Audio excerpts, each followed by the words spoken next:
Okay, so having done that, can you remove the second 1 kilo ohm resistor so it's back as to how it originally was, and set your oscilloscope back to the original settings?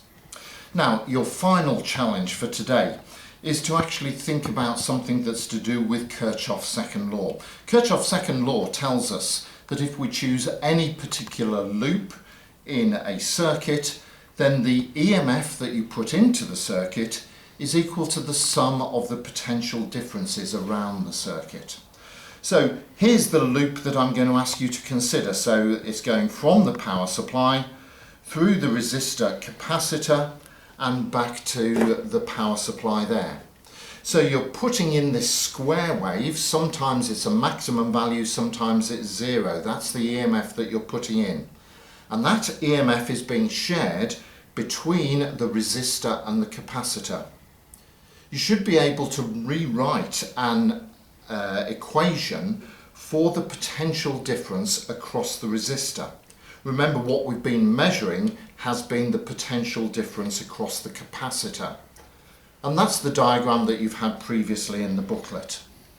Now, here's the tricky challenge for you. Have a look at the diagrams on the back page of your booklet.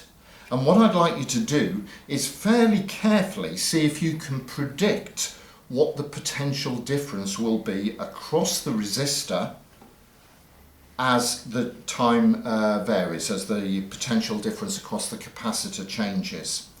Now, once you've done that, you're going to investigate this. The way that you must do this is that you must remove the resistor and the capacitor, put the capacitor back in the top, put the resistor in the bottom, and when you've done that, you'll be able to see what the display looks like on your oscilloscope.